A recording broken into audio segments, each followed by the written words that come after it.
Hello everyone, thank you for viewing. My name is Leon and welcome to my brand new channel.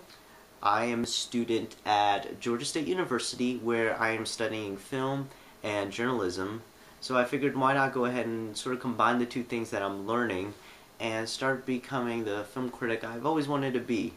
Now with this channel I will be critiquing and analyzing some of my favorite films. I will go into detail on what the film does and how it plays its message to me and what I get out of it. And from my perspective, you guys get a brand new perspective and learn something new about the way you view films. Now when it comes to my favorite films, singular, I can't answer that question. I know it's a chit-chatty question that some people ask, like, what is your favorite film? And they can immediately say, oh, my favorite film is Vertigo, my favorite film is Citizen Kane, my favorite film is The Dark Knight. And those are all fine, and it's fine to be able to answer a single film. But for me, asking me what is my favorite film, singular, that's like asking me who is my favorite sibling. So when I make these videos, it's not in order from least to greatest. They're all just random for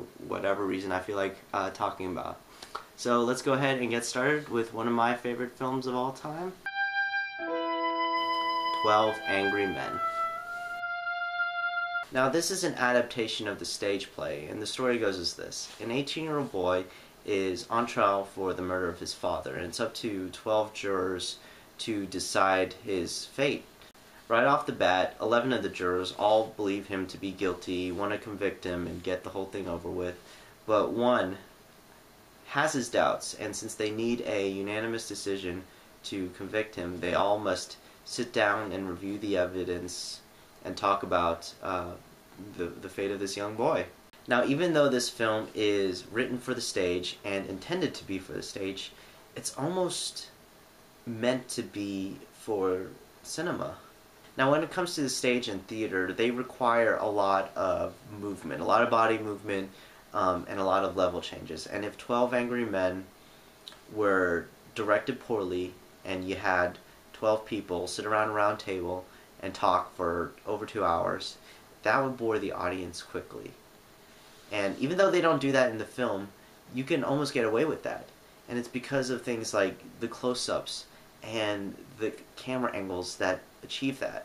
The close-ups on the important props and the important objects make it much more impactful and significant. The close-ups on the actors add so much depth on their already incredible performances. You see the trickle of sweat from the heat, you see the nervousness in their tone of voice, you see the tells when they're lying. With the camera angles, the already confined space of the discussion room is even more confined. The tension between two of the actors can be amplified just by how claustrophobic we're placed, and we're placed with them rather than just an audience member. Now, in my old college, they did a production of 12 Angry Jurors, and I couldn't help that the direction tried to sort of mimic a lot of the things they did in the film.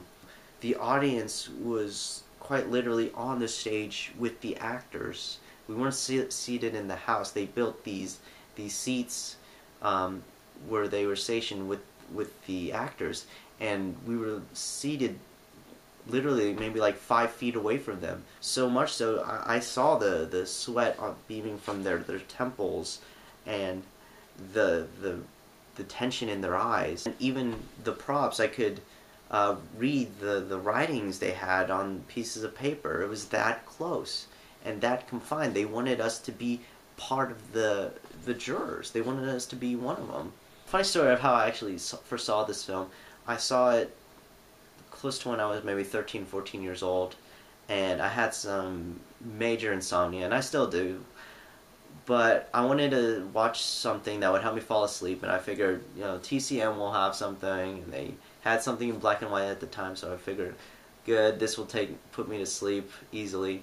And from beginning to end, it kept me up. It had my attention forward and backward, and it shows that if it could keep up the attention span of a 13-year-old, it really holds up today, and it's ahead of its time when it was made. So if you ever do find it at 2 in the morning on TCM, do check it out. It is an instant classic and one to watch. Probably one of Sidney Lumet's best.